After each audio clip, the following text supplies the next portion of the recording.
আল্লাহ রাব্বুল আলামিন দলে দলে সেদিন জান্নাতের দিকে নিয়ে যাবেন। দলে দলে যদি জান্নাতে যাওয়া লাগে, দুনিয়ার ভিতরে দলে দলে অনেকে থাকে, এই দলে দলে সেদিন জান্নাতে যাবেন। মুত্তাকিদের দলীয় লোকদেরকে ডেকে ডেকে যিনি জান্নাত দিবেন তিনি কে? আল্লাহর নামটা একটু জোরে জোরে বলবেন, পারবেন না ইনশাআল্লাহ? সেদিন আল্লাহ পাক মুত্তাকিদেরকে ডেকে আনবেন, চতুর্দিক থেকে শুধু সালাম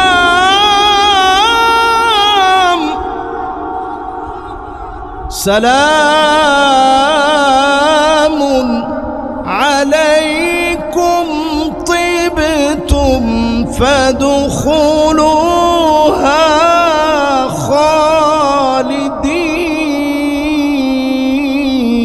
খালিদিন। চতুর্দিক থেকে শুধু সালাম আর সালাম হবে।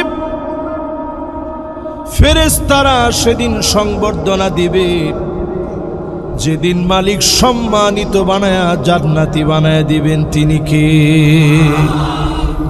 একটু চিন্তা করেন, দুনিয়ার সামান্য একটা মাহফিলে আজকে আমরা আসছি, আমার ভাইয়েরা ফুল দিয়ে একবার অভ্যর্থনা দিয়েছে, খ্রিস্টের মতো মহা সম্মানিত আরেকটি অভ্যর্থনা দিয়েছে, এরপরে দেখেন বুকের মধ্যে আরেকটা তারা বেশ পড়ায় দিয়েছে। দুনিয়ার এই সুন্দর চাকচিক্যময় দুনিয়ার ভিতরে কত রকমের সংবর্ধনা আমরা পাই। সেই দিন আল্লাহ নিজের সংবর্ধনা দিবেন। আল্লাহ পাক নিজে সেদিন ডেকে ডেকে দলে দলে শামিল করবেন। আজকে যদি আপনি চিন্তা করেন দলে দলে শামিল হওয়ার আগে, আল্লাহর জান্নাতে যাওয়ার আগে মুত্তাকি হব, আজ বাংলাদেশের প্রেক্ষাপটে বিজয় আসন্ন, নতুন একটা সূর্যোদয় ঘটবে। শুধুমাত্র যদি মুত্তাকি হতে পারেন, আগামীর বিজয় যিনি আমাদেরকে দান করে দিবেন তিনি কে? এটা দুনিয়ার একটা বিজয়, আর আখিরাতের বিজয় আসতেছে। দুনিয়ার বিজয় একেবারে আপকামিং, সন্নিকটে আমি মনে করছি। এই পৃথিবীর ভিতরে 5টা শাসন আসবে। এক নাম্বার শাসন হবে তাকুনু ফীকুম আন-নবুওয়া, নবুয়তের শাসন আসবে। এই পৃথিবী থেকে নবী রাসূল আমার শেষ নবী মুহাম্মদ সাল্লাল্লাহু আলাইহি সাল্লাম আসার মধ্য দিয়ে আর কোন নবী রাসূল এই পৃথিবীতে আসবে না। দরজা বন্ধ হয়ে গেছে। আমার নবী খাতামুন নবীন, সব নবীর পরে এসে সবচেয়ে সম্মান আল্লাহ নবীকে বেশি দিলেন। নবীজি শাসন করে দেখায় গেলেন কেমন করে রাষ্ট্র চালানো লাগে, রাষ্ট্র পরিচালনায় কোন নীতি অবলম্বন করা লাগে। আমার নবীর নীতি এমন ছিল, লাউ ফাতেমা বিনতে মুহাম্মদ লা সারাকাত লা কাতাতু ইয়াদাহা, সম্ভ্রান্ত নারী চুরি করে ফেলেছে, আল্লাহর নবী এক চুল ছাড় দেন নাই।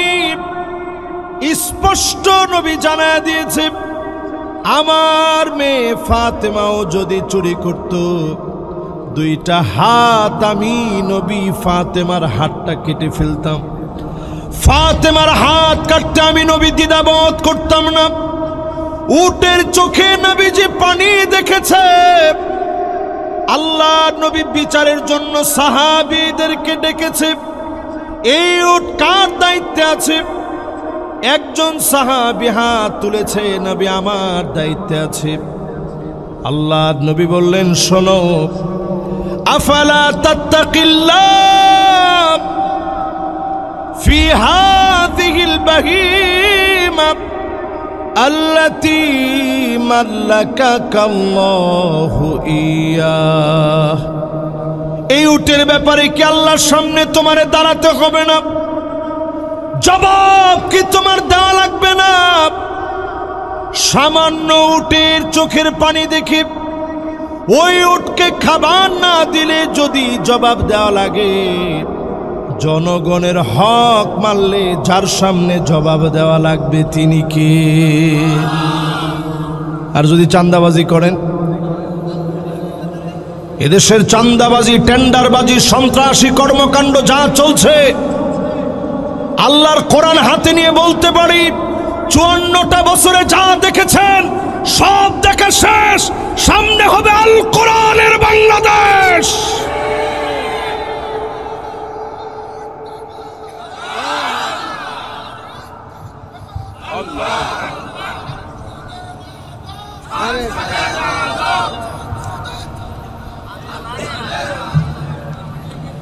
মাশাআল্লাহ, গলা ভেঙে গেছে, কোনো অসুবিধা নেই। আমাদের জীবনও যদি চলে যায় তারপরে আল কোরআনের পক্ষেই থাকা লাগবে, ঠিক কিনা বলে? এই দুনিয়ার ভিতরে যদি বিজয় অর্জন করতে চান 5 শাসনের পরে, আমাদের কাজকে থেকে পদক্ষেপ নেওয়া লাগবে। নবীজি পরিষ্কার জানায় গেলেন নবুয়তের শাসন আসবে। নবীজি চলে গেলেন, এ শাসন শেষ হয়ে গেছে। কি বলেন? নবীজি বুঝায় দিয়ে গেলেন এরপরে আরেকটা শাসন আসবে। ثم تكون خلافة على منهاج نبوة খুলাফায়ে রাশিদিনদের শাসন আসবে। 32 বছর 6 মাস ধরে শাসন করলেন, ক্ষুধা পেটে সহ্য করেছেন, কিন্তু 1 টাকা দুর্নীতি করে নাই। পোশাক পরার ক্ষেত্রে পর্যন্ত দুর্নীতি করে নাই।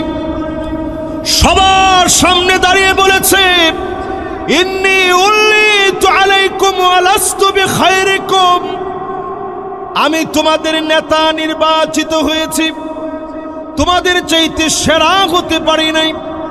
যদি সঠিক কিছু করি সোজাভাবে মানবা, আর যদি বেঠিক কিছু হয়ে যায় আমাকে ধরে সোজা করে দিবা। বলেন আল্লাহু আকবার।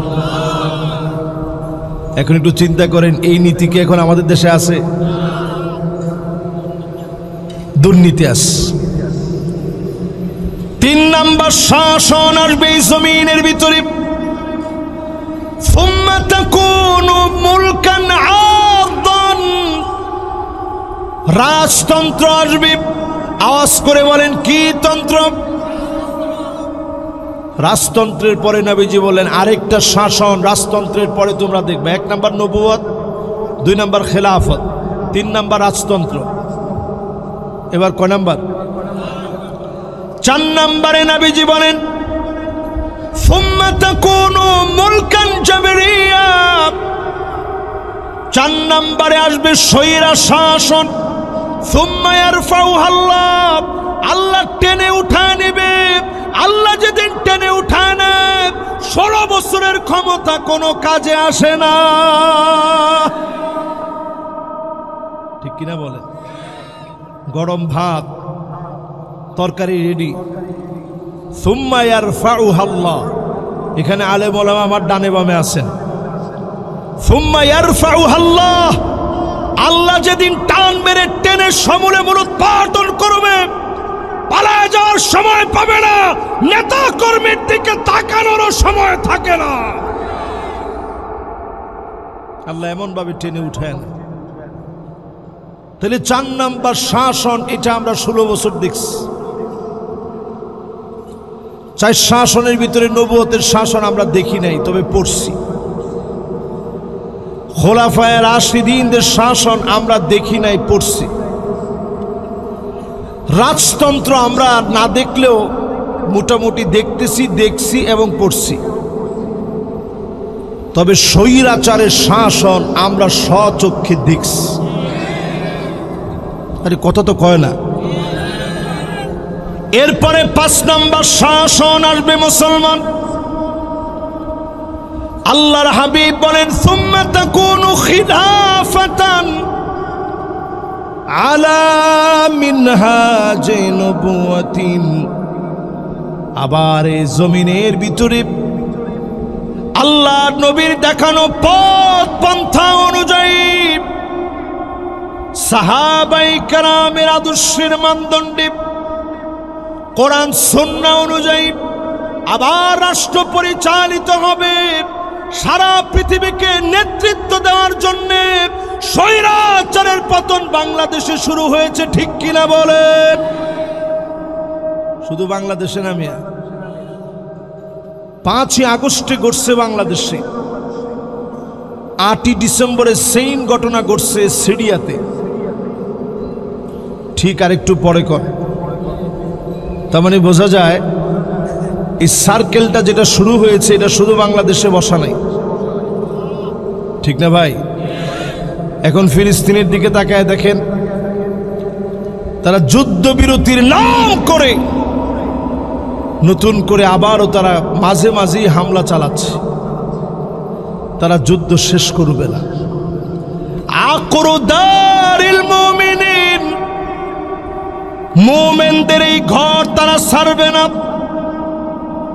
যেই জায়গা আপনারা দেখতেছেন বাইতুল মুকাদ্দাস,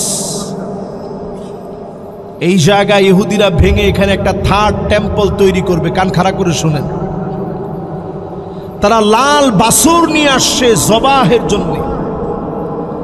এই ছাই তারা ছিটায় দিবে, জবাই করে আগুন লাগিয়ে সেই ছাই তারা ছিটিয়ে দিয়ে পবিত্র করবে। তারা মনে করছে এই সময়টা একেবারে সন্নিকটে। এই সন্নিকটে মনে করে তারা এখন যুদ্ধবিরতির নাম করে একটা নাটক সাজিয়ে আবার মুসলমানদেরকে মারতেছে। এরকম কাজ তারা একবার দুইবার করে নাই, 15 বার এ পর্যন্ত যুদ্ধবিরতি দিয়ে থেমে আবার মারছে। 2023 সাল থেকে নিয়ে 2025 পর্যন্ত তারা আমার ভাইদেরকে মারছে, 1,40,000 ভাইকে শহীদ করে দিয়েছে। আজকের এই মাহফিলে যদি মুসলমান আপনি একটু ব্যথিত না হন, বুনিয়ানুম মারসুস, সীসা ডালা প্রাচীরের মতো, কাজাসাদিন ওয়াহিদ, এক দেহের মতো যদি মুসলমানদেরকে মনে না করেন, আগামীর পৃথিবী বড় ভয়ঙ্কর হবে।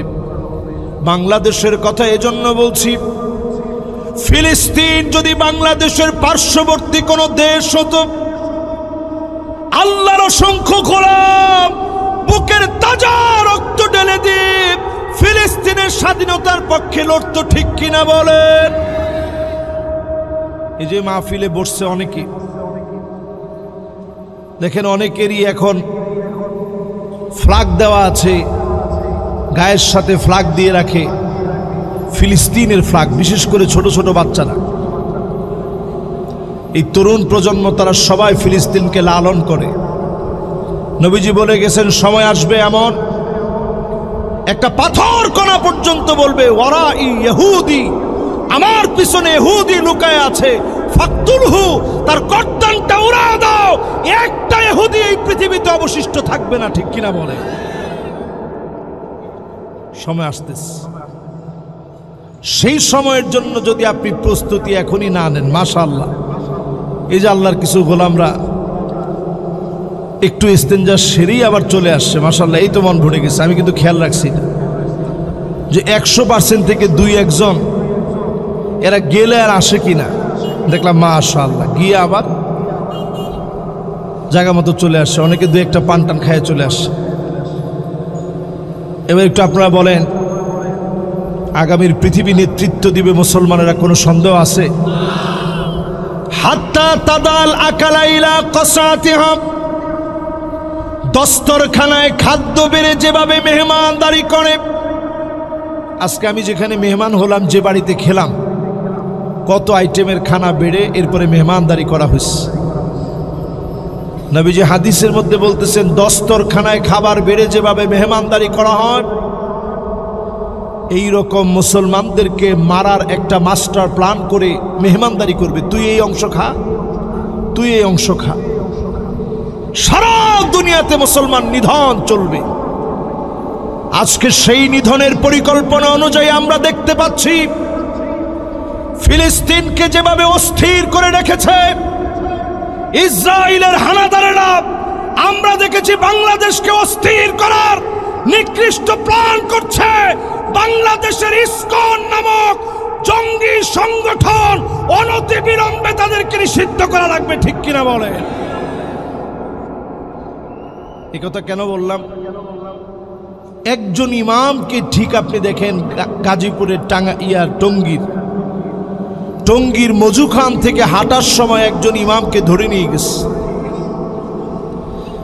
ধরে নিয়ে গিয়ে এই ইমামের অপারেশন হয়েছে মাথার যেই সাইডে, ওইখানে জোরে জোরে আঘাত করছে। যেখানে হাত দিয়ে একটা স্পর্শ করা নিষেধ, ওইখানে জোরে জোরে ঘুষি দিয়েছে। উনি জ্ঞান হারিয়ে ফেলছেন। পঞ্চগড় পর্যন্ত ওনাকে নিয়ে যাওয়া হয়েছে। স্বাধীন ভূখণ্ড বাংলাদেশে এত সাহস! পঞ্চগড় পর্যন্ত ওনাকে নিয়ে গিয়ে ওনার উপরে তেমন কোনো কাপড় নাই, শিকল দিয়ে ওনাকে বাঁধা।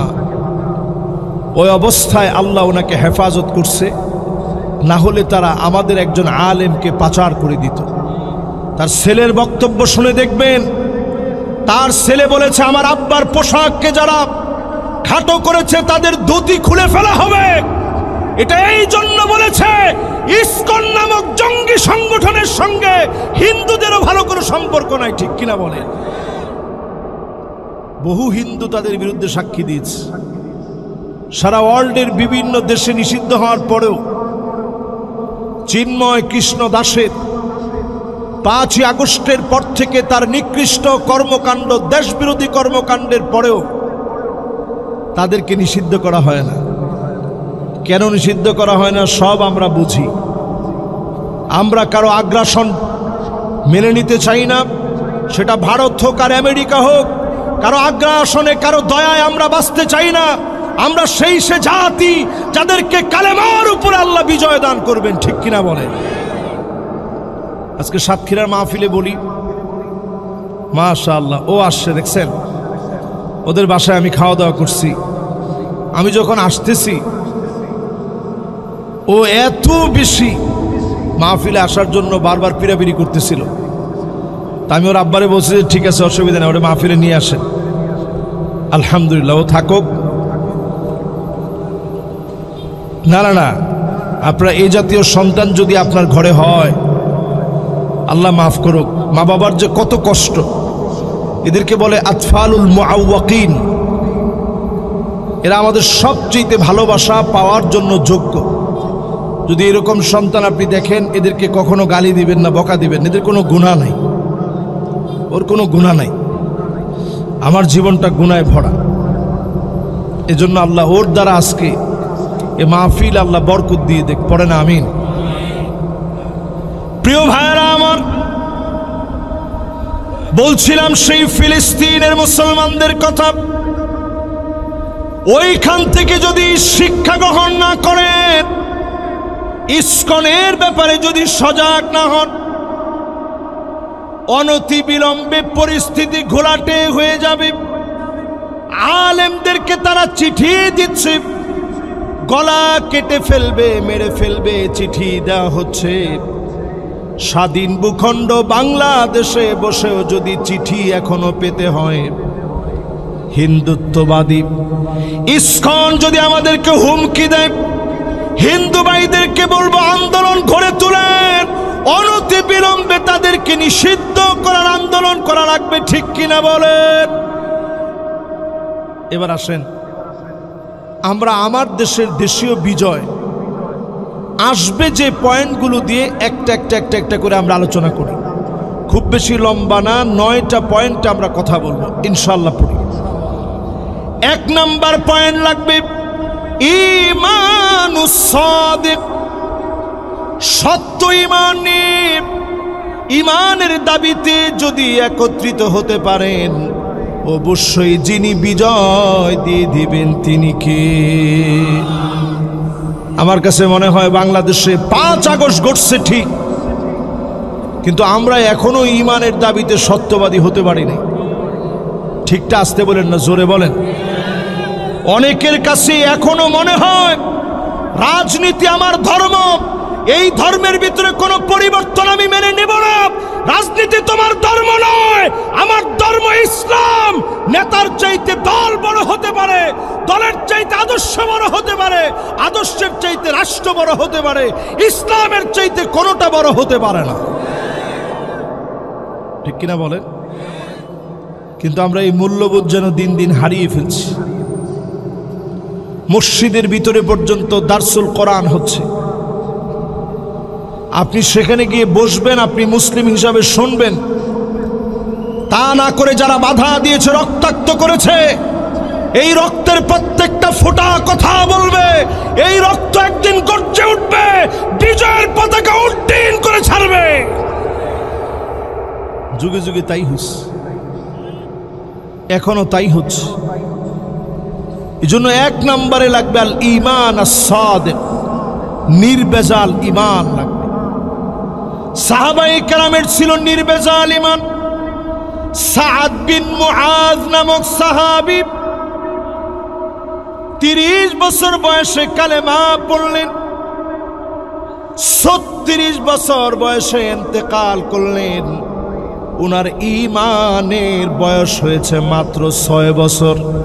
আওয়াজ করে বলেন কয় বছর? এবার আমি প্রশ্ন করি, সাহাবীর নামটা মুখস্থ করাই দিই। সাহাবীর নাম সাআদ বিন মুআজ। বলেন কি নাম? সবাই বলেন কি নাম? আবার বলেন কি নাম? সাআদ বিন মুআজ যেদিন দুনিয়া থেকে চলে গেলেন, আল্লাহ রাব্বুল আলামিন এমন খুশি হয়ে গেলেন, ওয়াহতাজ্জাল আরশ, আল্লাহর আরশ আজিম কেঁপে উঠেছে। আল্লাহ পাক আসমানের দুয়ার খুলে দিলেন, অজোর ধারায় রহমত নাজিল হচ্ছে। নবীজি এই দৃশ্য দেখে অবাক হলেন, একটা দৌড় মেরেছেন সাদ বিন মুআজের বাড়ির দিকে। সাদ বিন মুআজের বাড়ির দিকে নবীজি যখন দৌড় মারলেন, ওই দৌড় মারার সঙ্গে সঙ্গে সাহাবীরা দৌড় মেরেছে। এত স্পিডে নবীজি যাচ্ছিলেন, সাহাবায়ে কেরামের জুতা ছিঁড়ে যাচ্ছে।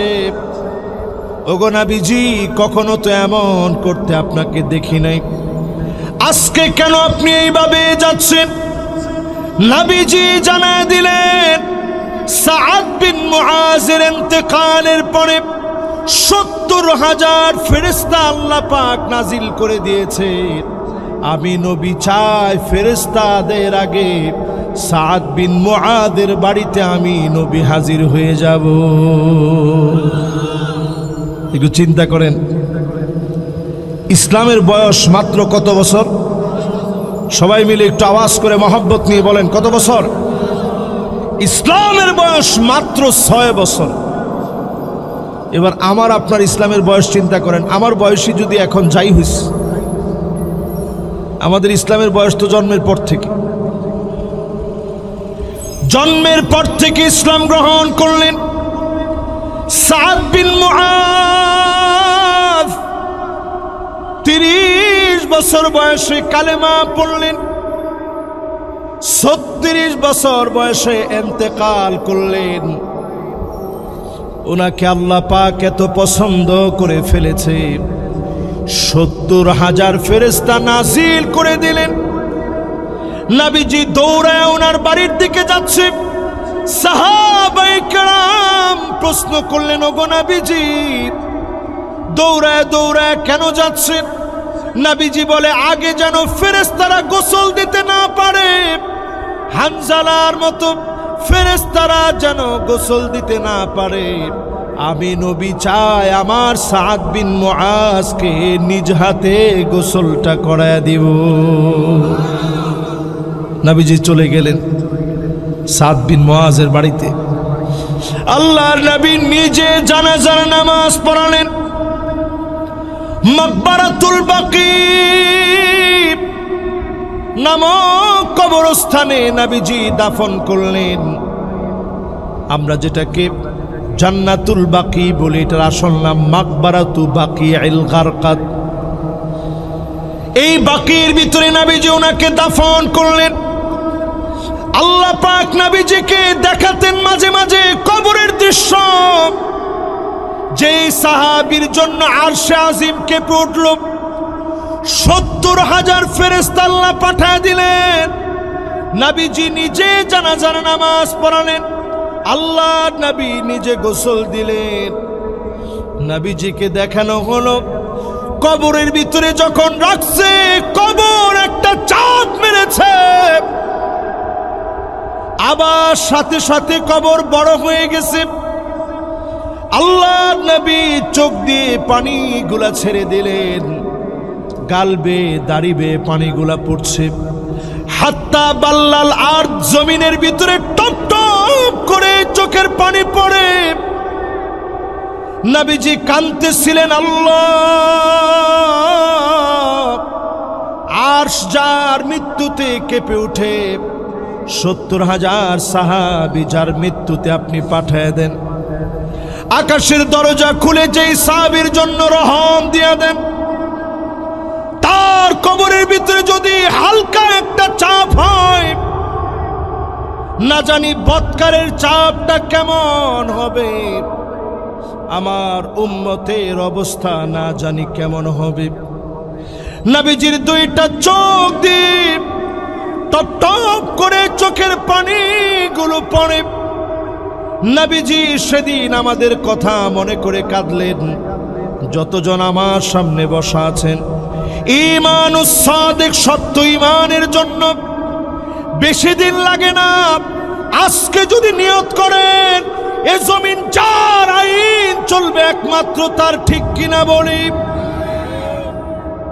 যদি আজকে নিয়ত নিতে পারেন, ঈমানের বয়স কয়দিন হয়েছে আল্লাহ দেখবে না, আজকেই যদি নিয়ত করেন এই জমিনে দ্বীনের জান্ডা উড়বে, আমি 1 সেকেন্ড আর দূরে থাকবো না, আমি সঙ্গী হব। যদি নিয়ত করতে পারেন, হতে পারে আপনাকে যিনি দামি বানায় দিবেন তিনি কে? 2 নম্বরে আসেন প্রিয় ভাইরা আমার, ঈমানুস সাদিকের পরে 2 নাম্বার যেটা লাগবে, আত-তাগাল্লুব আলা তাকসির। আমল কমায় দেওয়া যাবে না। 5 আগস্টের পূর্বে যেইভাবে আল্লাহকে কেঁদে কেঁদে ডাকতেন, এখনো কেঁদে কেঁদে মালিককে ডাকেন। মনে করেন না বিজয় হয়ে গেছে, মনে করেন না কিছু একটা হয়ে গেছে, এখনো সব পাল্টায় যেতে পারে, ভয়ঙ্কর পরিস্থিতি নেমে আসতে পারে, ঠিক কিনা বলি? এই জন্য এই পরিস্থিতি না আসুক, এখন থেকে সতর্ক সজাগ হন। আল্লাহর হাবিব বদরের প্রান্তে যেদিন সাহাবায়ে কেরামকে নিয়ে গেলেন, ইসলামের প্রথম যুদ্ধে সাহাবায়ে কেরাম অংশ নেবেন। এর মধ্যে আছে মুহাজির, আছে আনসার। নবীজি আগে রাত্রি বেলায় সেখানে গেলেন, সিজদার ভিতরে নবীজি চলে গেলেন। আল্লাহর কাছে সিজদায় পড়ে পড়ে বলতেছে, ইয়া হাইয়ু ইয়া কাইয়ুম, ইয়া হাইয়ু ইয়া কাইয়ুম। হযরত আলী কানটারে নিয়ে নবীজির জবানের সামনে নিলেন। কি বলে নবীজি এত পরিমাণ আজকে কান্দে? জবানের সামনে নিয়ে দেখেন, অন্য কোনো কিছু বলে নবীজি কান্দে না। নবীজি কান্দে আর আল্লাহর কাছে বারবার বলে, আল্লাহ আপনি চিরস্থায়ী চিরঞ্জীব, আপনি একমাত্র বিজয় দেওয়ার মালিক। যদি আপনারা বুঝে থাকেন বলেন, সেই দিন যিনি বিজয় দিয়েছেন আজকেও তিনি বিজয় দিবেন নাকি অন্যজনে দিবেন? দিবেন কে?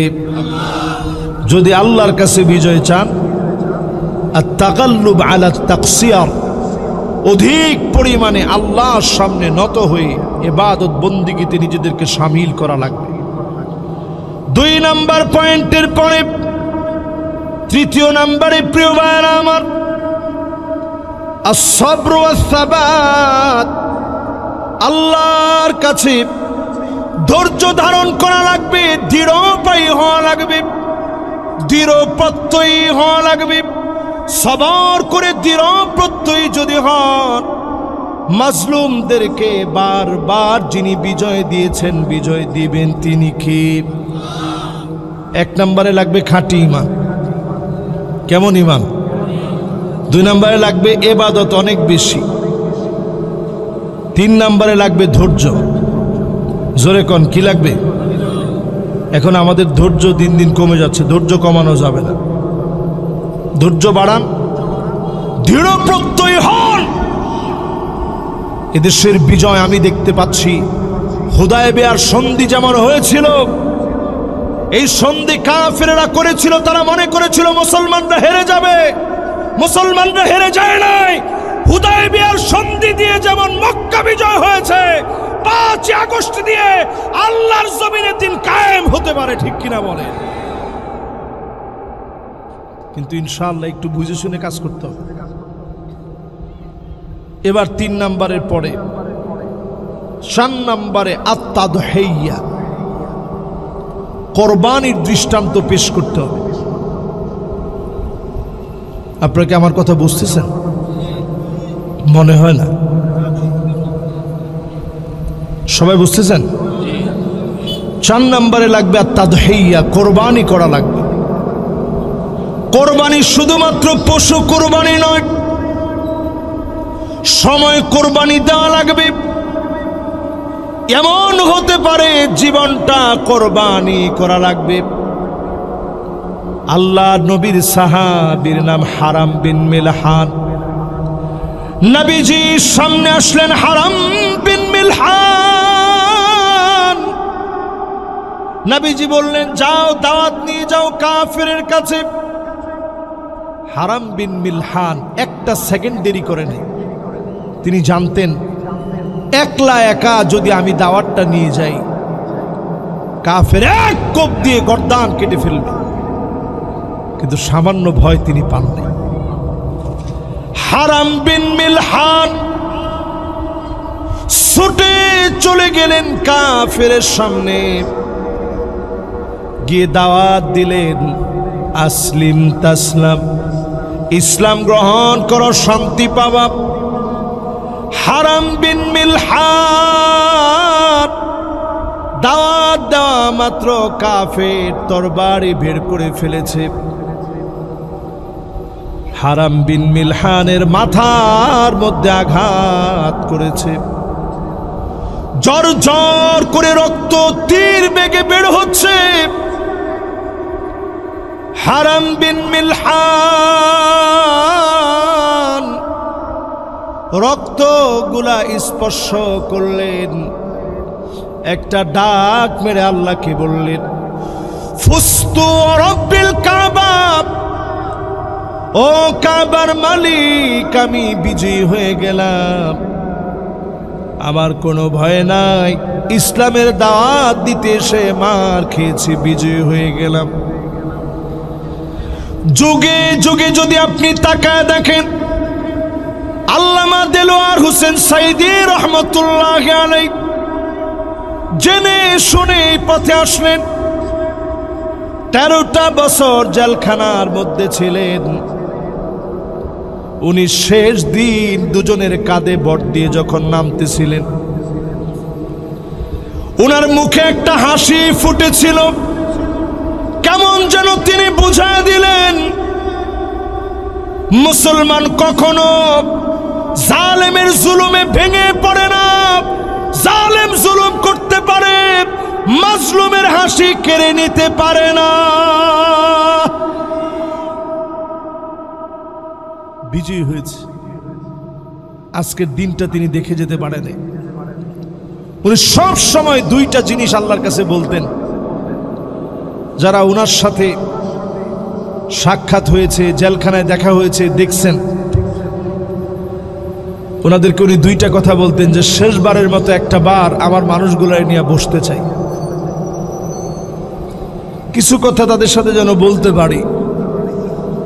আরেকটা তিনি দোয়া করতেন যে আল্লাহ শেষবারের জন্য হলেও আরেকটা বার তোমার ঘরের সামনে গিয়ে যেন আল্লাহ তোমার একটু ডাকতে পারে। এই দুইটা কথা সব সময় তিনি সবার কাছে দোয়া চাইতেন। আল্লাহর ফয়সালা তিনি চলে গেলেন।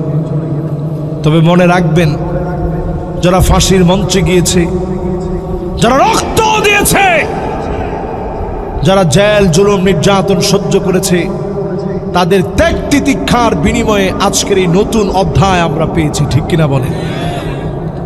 তাহলে কয় নাম্বারে আছেন সবাই? কয় নাম্বার? আর 5টা বাকি আছে। 5ম নাম্বারে প্রিয় ভাইরা আমার, যতজন আজকে বসলেন, আল আখযু বিল আসবাব, কৌশল অবলম্বন করা লাগবে। আওয়াজ করে বলেন কি অবলম্বন? এখন কৌশল আলহামদুলিল্লাহ মোটামুটি অবলম্বন হয়েছে, কিন্তু কৌশল অবলম্বন যারা করতেছেন সজাগ সচেতন থাকবেন। আপনি একরকম বলছেন, আরেক রকম প্রচার করা হবে। আপনি একরকম চাইছেন, আরেক রকম সেটা প্রকাশ করা হবে। এই জন্য আল্লাহ কোরআনের ভিতরেও জানায় দিয়েছেন, ওয়াহযারুহুম আন ইফতিনুকা আন বা'দি মা আনজালাল্লাহু ইলাইক, সতর্ক থাকা লাগবে তারা যেন কোনো কিছু ঢুকায় দিতে না পারে, ইন্ধন দিতে যেন তারা না পারে। এই জন্য সতর্কতার সাথে কৌশল অবলম্বনের মধ্য দিয়ে বিজয় আসবে। জোরে কোন আল্লাহু আকবার। এবার 6 নম্বরে চলেন। বিজয় আসার জন্য 6 নাম্বার যে কারণ লাগবে সেটা হচ্ছে তাওবা ওয়াল ইসলাহ। আল্লাহর কাছে তাওবা করা লাগবে, নিজেদেরকে পরিশোধন করা লাগবে।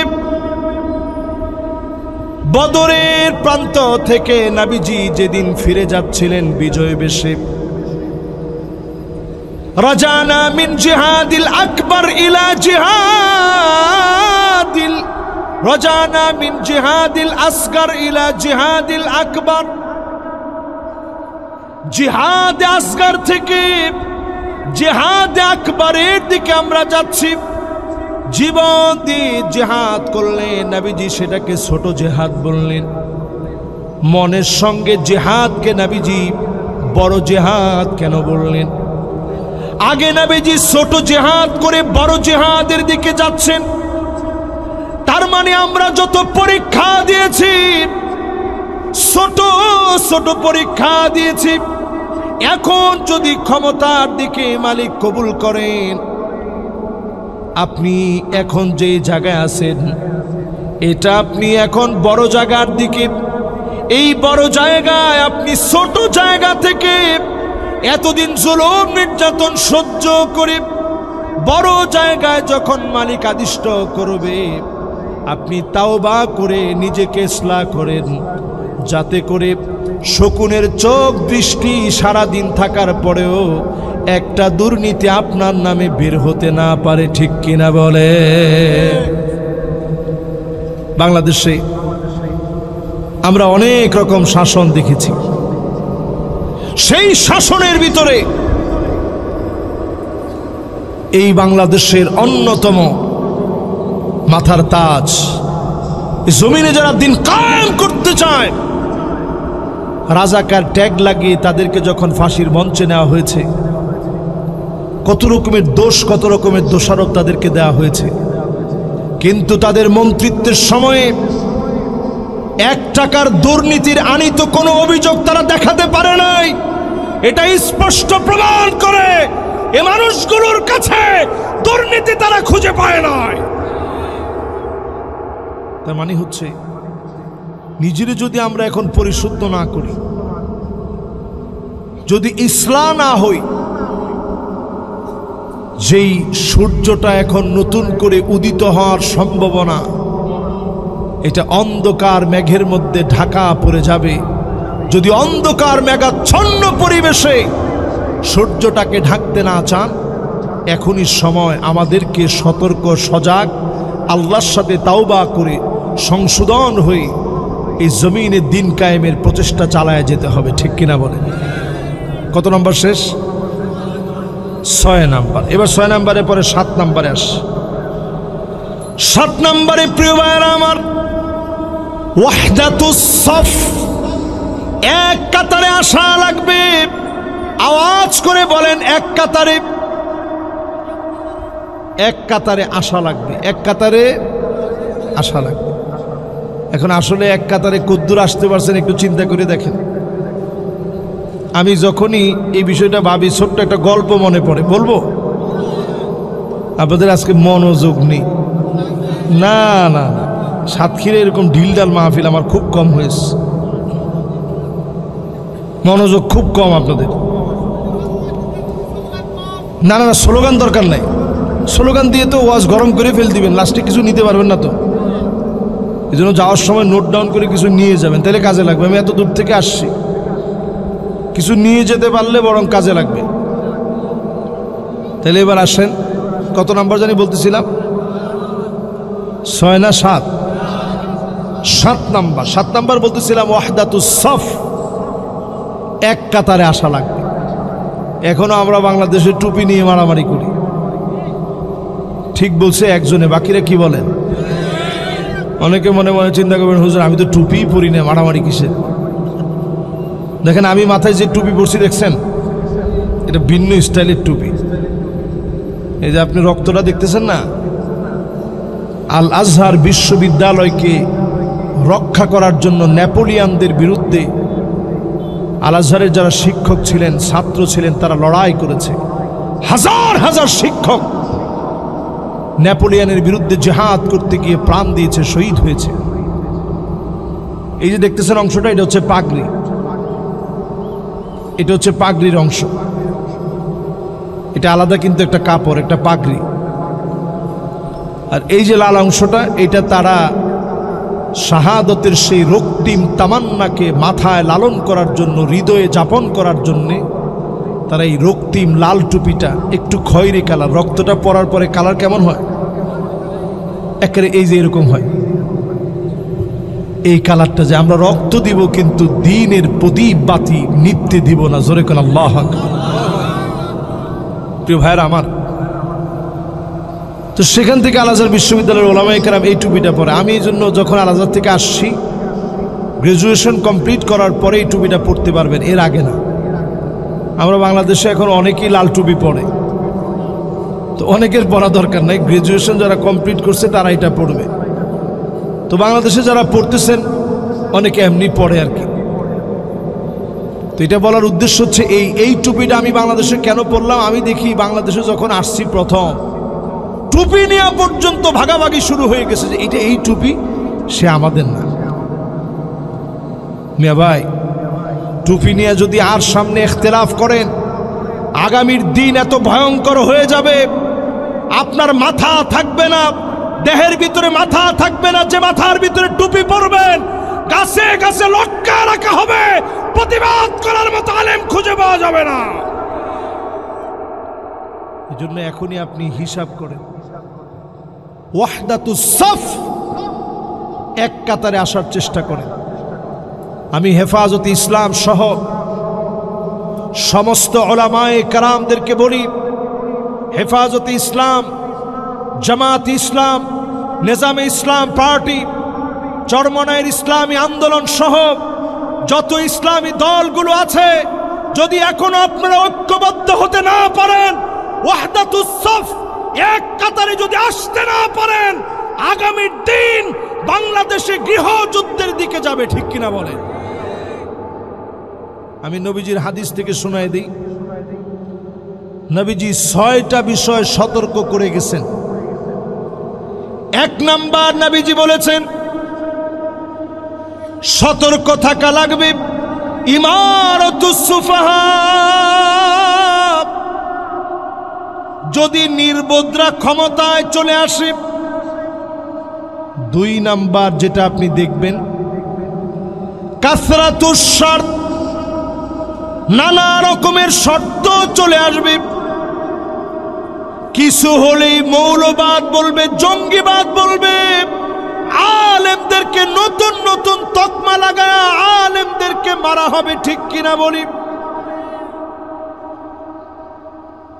3 নম্বরে আসবে বিয়াউল হক, টাকার বিনিময়ে হুকুম বিক্রি হয়ে যাবে, আদালত বিক্রি হয়ে যাবে, মন গড়া বিচার হবে। হচ্ছে না হয় নাই? এই যে ভাইয়ের আমার পাশে বসা জ্ঞানী গুণী লোক, ওনারা বলছে হুজুর অলরেডি হচ্ছে তো। এরপরে দেখবেন ইস্তিগফাফাম বিদ্দাম, এটা 4 নাম্বার শাস্তি। গ্যানোসাইড শুরু হবে, গৃহযুদ্ধ লেগে যাবে।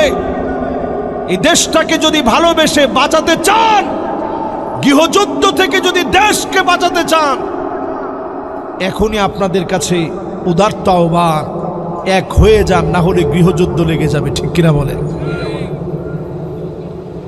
5 নম্বরে কাতিআতুর রাহিম, আত্মীয়তার সম্পর্ক ছিন্ন হয়ে যাবে।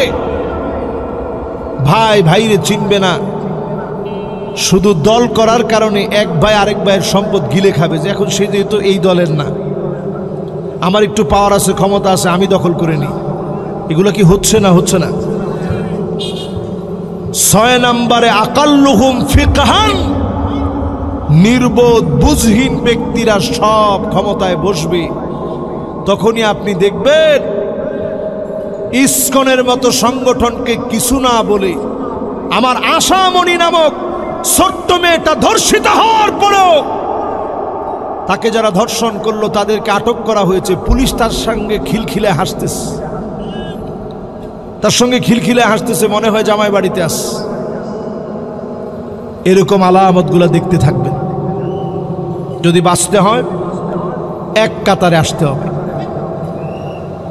কোরআনুল কারীম আল্লাহ রাব্বুল আলামিন আয়াত নাযিল করে দিলেন, কুল হুয়াল কাদিরু আলা আন ইয়াবআসা আলাইকুম আযাবাম মিন ফাওকিকুম। ও নবী, আযাব আসবে উপরের দিক থেকে। আপনার উম্মত যদি উল্টা পাল্টা করে, উপরের দিক থেকে আযাব আসবে। আয়াতটা যখন নাজিল হয়ে গেছে, নবীজি কান্না শুরু করে দিয়েছেন, আল্লাহ সেই উম্মত গুলারে দেখি নাই, এত বড় শাস্তি দেন না। আল্লাহ নবীজি আমার আল্লাহর কাছে কান্না শুরু করলেন, শাস্তি দিয়েন না। আল্লাহ পাক দ্বিতীয় অপশন দিলেন, আও মিন তাহতি আরজুলিকুম, পায়ের নিচ থেকে আযাব আসবে। নিচ থেকে আযাব আসবে, ভূমিকম্প, ভূমিধস, টর্নেডো, এরকম একটার পর একটা নতুন নতুন আযাব আসবে। সব ধ্বংস হয়ে যাবে। উম্মত উল্টাপাল্টা করলে সবগুলোর আমি ধ্বংস করব। নবীজি আবার কাঁদলেন, আল্লাহ এত বড় শাস্তি দিন না।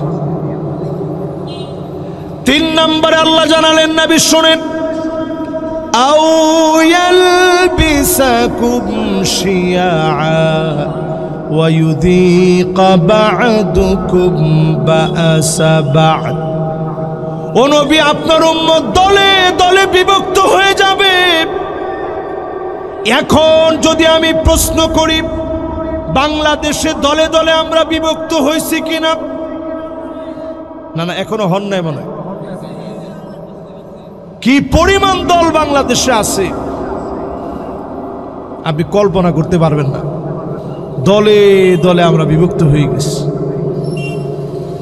নবীজি বললেন, ওয়ায়ুযীকা বা'দুকুম বা'সা বা'দ, ওয়ায়ুযীকা বা'দুকুম বা'সা বা'দ। এমন সময় আসবে, আল্লাহ পাক নবীজিরে জানায়া দিলেন, আপনার উম্মত একজন আরেকজনকে মারবে। মারার পরে বলবে, মারার মতো মেরেছি। একজন আরেকজনরে মেরে স্বাদ নিবে। এই যে আসতেছে 28শে অক্টোবর, চিন্তা করেন, এই সেই 28 অক্টোবর লোকে বৈঠা দিয়ে পিটায়া মৃত মানুষের উপরে যারা নৃত্য করেছিল, তারাও নিজেদেরকে মুসলমান বলে মনে করে।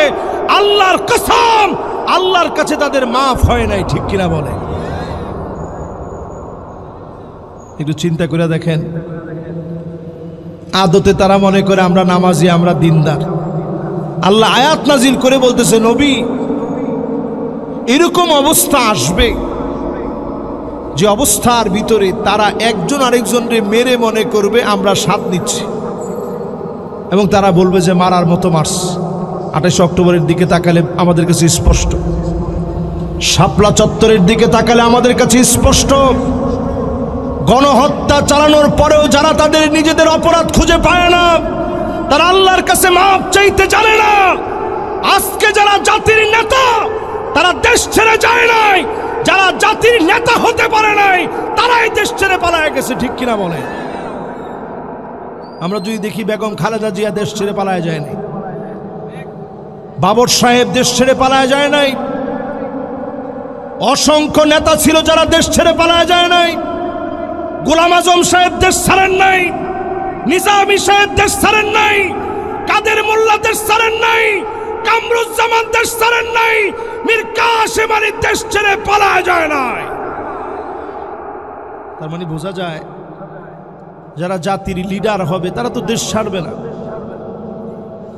কিন্তু যারা জাতির নেতা হতে পারে নাই তারা একটুখানি বিপদের আশঙ্কা দেখার পরে বাইতুল মুকাররমের খতিবও পালায় গেছে। এই হচ্ছে অবস্থা। এই অবস্থা থেকে বের হওয়ার জন্য ওয়াহদাতুস সাফ, এক কাতারে আসতে হবে।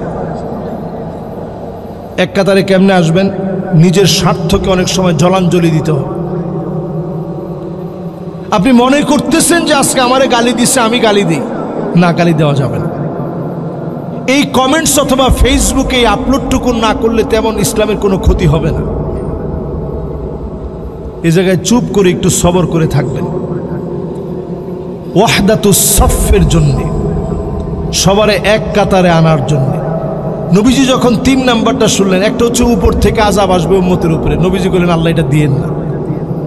2 নাম্বারটা নিচ থেকে আযাব আসবে, আল্লাহ এটাও দিয়েন না। 3 নাম্বারে আল্লাহ বললেন ঠিক আছে, তাইলে আপনার উম্মত দলে দলে বিভক্ত হবে, একজন আরেকজনকে মারবে। নবীজি বললেন এটা বেশি দিন চলবে না, কিছুদিনের মধ্যে আল্লাহ ঠিক হয়ে যাবে। আহওয়ান ওয়া আইসার, এটা আগের চাইতে সহজ। ভাই ভাই আর কতক্ষণ মারামারি করবে? 54টা বছর আমরা ভাই ভাই মারামারি করেছি বাংলাদেশে, ঠিক কিনা বলেন? আর দেখতে চাই না। 8 নম্বরে আমার ভাইয়েরা, তাওয়াজ্জুহুল কুলুব ইলাল্লাহ, মনটাকে আল্লাহর দিকে ফিরিয়ে দিবেন, নামাজের দিকে আসবেন। এই জাতির এখনো 80% লোক নামাজ পড়ে না। এখন তো ঠিক বলবেন না, একটু মহব্বত নিয়ে এখন ঠিক। 80% লোক যে দেশে নামাজ পড়ে না, ওই দেশে কিসের ইসলাম কায়েম হবে? আপনি একটাবার কল্পনা করছেন মসজিদে যখন ঢুকেন, আল্লাহুম্মা ইফতাহলি আবওয়াবা রাহমাতিক, আল্লাহুম্মা ইফতাহলি, আল্লাহ আপনি আমার জন্য উন্মুক্ত করে দেন আবওয়াবা রাহমাতিক, তোমার রহমতের দরজা আমার জন্য খুলে দাও। জোরে করে আল্লাহু আকবার। কোন জায়গায় ঢোকার সময় দোয়া পড়া যায়? শুধুমাত্র মসজিদে। জোরে কোন? শুধুমাত্র। আপনি দোকানপাটে ঢোকার সময় এটা বলতে পারবেন? বাজার ঘাটে, মার্কেটে, অন্য কোনো জায়গায় এটা বলার কোনো সুযোগ নেই। শুধুমাত্র আপনি এটা বলবেন মসজিদে ঢোকার সময়। অথচ আমরা এই জায়গায়, যে জায়গায় ঢুকলেই রহমতের দরজা খুলে দেওয়া হয়, এই জায়গায় এখনো আমরা যাই সবার পরে। মুয়াজ্জিন প্রতিদিন ডাকার পরে কোন রকম ওযু বানায় 1 রাকাত 2 রাকাত পাই না, কোন রকম গিয়ে দাঁড়াই। অথচ আপনি একটু চিন্তা করে দেখেন, যে জায়গায় ডাকা হয় না, কিছু না, রহমতের দরজা খুলে না, দোকান খুলেন আগে আগে, চাকরিতে যান আগে আগে, ব্যবসা করতে যান আগে আগে, সিনেমা পর্যন্ত দেখতে যান আগে আগে, ঠিক কিনা? কিন্তু একটা জায়গায় সবার পরে আপনি যান। শেষ জামানায় এমন হবে, হাত্তা তুত্তাখাযাল মাসাজিদু তুরুকা, মসজিদের সামনে দিয়ে, রাস্তা দিয়ে মানুষেরা হেঁটে চলে যাবে, নামাজের জন্য আসবে না, নামাজের জন্য ঢুকবে না। আজকে যদি নিয়ত করতে পারেন এই মাহফিলের পরে নামাজ পড়বেন। যদি নামাজি হতে পারেন, এই জমিনের ভিতরে যিনি নামাজকে কায়েম করে দিয়ে কোরআন সুন্নাহকে এস্টাবলিশ করে দিবেন তিনি কে? নামাজের দিকে আসেন, আল্লাহর সঙ্গে বসে বসে একটু কথা বলেন। স্বাভাবিক দেখবেন মিথ্যা নেতা চোর বাটপার হওয়ার পরেও তারে খুশি করে কত কথা বলেন, তার জন্য হাদিয়া তোহফা নিয়ে যান যে তিনি একটু খুশি হবেন। আর আল্লাহর সামনে গিয়ে এমনি দাঁড়ান, একটু মোনাজাতে চুপি চুপি কথা বলে আল্লাহর কাছ থেকে আসেন। 9 নম্বরে প্রিয় ভাইরা আমার, লিকৌমি ইউকিনুন, প্রবল বিশ্বাসী হওয়ার চেষ্টা করেন। অনেক রকমের অফার আসবে, মুখ ফিরায় নেন। আমাদের নেতা তো এমন ছিল, এই যে সে এই সাতক্ষীরায় এমপি সাহেব ছিলেন, যিনি নাম জানেন? মাশাআল্লাহ, এই লোক প্রবীণ লোক। ওনার কাছে 2টা কলম থাকতো, 2টা। বুঝেন, কথা বুঝেন? একটা দিয়ে উনি ওনার নিজের জিনিস টিনিস লিখতেন, আরেকটা দিয়ে উনি সরকারি বিষয় লিখতেন। লোকেরা জিজ্ঞাসা করতে যে এখানে এরকম 2 কলম দিয়ে রাখতো। লোকেরা জিজ্ঞাসা করতো যে 2 কলম রাখছেন কেন? তিনি বলতেন 2 কলম এই জন্য রেখেছি, একটা দিয়ে আমি আমার নিজেরটা লিখি, আরেকটা দিয়ে সরকারেরটা লিখি। আর এখনকার সময় যে আমরা তালমাতাল করি, জবাব দেওয়া যাবে আল্লাহর কাছে?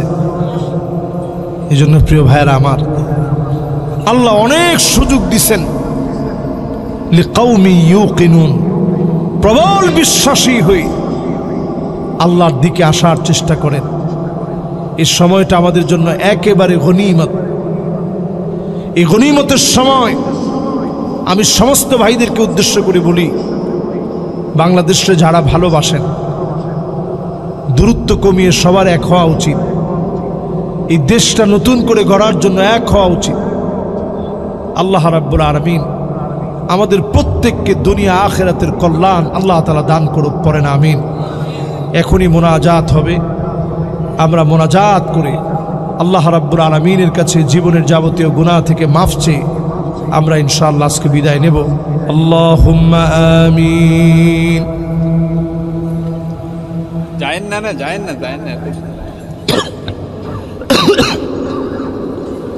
ربنا ظلمنا أنفسنا وإن لم تغفر لنا وترحمنا لنكونن من الخاسرين ربنا لا تزغ قلوبنا بعد إذ هديتنا وهب لنا من لدنك رحمة إنك أنت الوهاب। আল্লাহ তাআলা বড় আশা নিয়ে আপনার শাহী আর মাকবুল দরবারে হাত তুলেছি। এমন কেহ নাই জীবনে কোনোদিন গুনাহ করি নাই, বড় বড় গুনাহ করে ফেলেছি। প্রকাশ্যে গোপনে কত কত গুনাহ করে ফেলেছি। আয় আল্লাহ, মেহেরবানি করে জীবনের সকল গুনাহ মাফ করে দেন আল্লাহ রব্বুল আলামিন। ডানে বামে সামনে পিছনে কবরে যারা ঘুমায় আছে, ঈমান নিয়ে যারা কবরে গিয়েছে, প্রত্যেকের জীবনের গুনাহ মাফ করে দিয়েন আল্লাহ। জানি না মালিক কার কার না জানি মানা, অন্ধকার কবরে ঘুমায় মা যারা নাই, অন্ধকার কবরে যারা ঘুমায় আছে, যার মা অন্ধকার কবরে শুয়ে আছে, মায়ের কানের দুল সন্তান খুলে রেখেছে, নাকের ফুল খুলে রেখেছে, মায়ের হাতের বালা গলার চেইন খুলে রেখেছে। ওগো মা,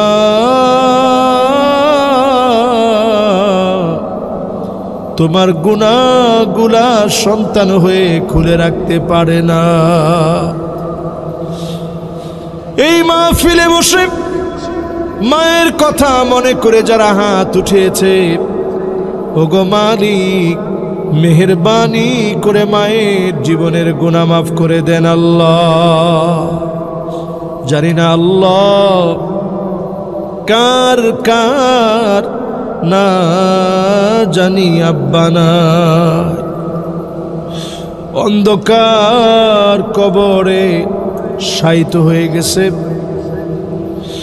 বাবা বলে কেঁদেও বাপেরে পায় না, আদর করে বাবা বলে এখন আর বাপের মতো কাউরে দেখে না। বাপ হারা সন্তান হয়ে মাহফিলে বসে বাপের জন্য যারা কান্দে, মেহেরবান মালিক মেহেরবানি করে মা বাবার জীবনের গুনাহ মাফ করে দেন আল্লাহ। রব্বির হামহুমা কামা রব্বায়ানি সগীরা, রব্বির হামহুমা কামা রব্বায়ানি সগীরা। ছেলে দিয়েছেন, মেয়ে দিয়েছেন মালিক, অনেকে মেয়ে দিয়েছেন ছেলে দেন নাই, ছেলে দিয়েছেন মেয়ে দেন নাই, ছেলে মেয়ে যা দিয়েছেন গো মালিক, আমাদের সন্তানাদিদেরকে মানুষের মতো মানুষ বানান। রব্বুল আলামিন কুররাতা আয়ুনি ওয়াজআলনা লিল মুত্তাকিনা ইমামা। মুত্তাকিদের নেতা হয়েছে এমন সন্তান আমাদের ঘরে ঘরে দেন আল্লাহ। আমাদের চক্ষুগুলারে শীতল বানায় দেন আল্লাহ। ইলাহুল আলামিন, আমার মা বোন যারা হাত তুলেছে, মা বোনদেরকে নামাজি, রোজাদার, পর্দানিশীন, সন্তানের আনুগত্য, স্বামীর আনুগত্যশীলা সন্তানদের প্রতি যত্নবান বানায়া আর জান্নাতের দরজা খুলে দেন আল্লাহ। যেদিন মালিক চলে যাওয়ার ডাক চলে আসবে, ঈমানের সহিত কালেমার হালতে ডাকটা দিয়েন আল্লাহ। আল্লাহ আমাদেরকে দুইটা চোখে দেখা নিন, এ জমিনে দিন কায়েম হয়ে গেছে এমন একটা দৃশ্য দেখায় নিন আল্লাহ। মালিক যত দোয়া করলাম, কার মনের কি বাসনা জানি না, ছোট ছোট তরুণরা মিলে মাহফিলটা দিয়েছে, এলাকার মুরব্বীদেরকে সাথে নিয়ে এ মাহফিলটা সাজিয়েছে। ভুল ত্রুটি মাফ করে নিয়ে আল্লাহ মাহফিলের যতটুকুন কথা হয়েছে আমাকে আমার ভাইদেরকে আমল করার তৌফিক দিয়েন আল্লাহ। রব্বুল আলামিন যেদিন চলে যাওয়ার ডাক চলে আসবে আল্লাহ জবানে জারি করে দিন মধুর কালেমা লা ইলাহা ইল্লাল্লাহু মুহাম্মাদুর রাসূলুল্লাহ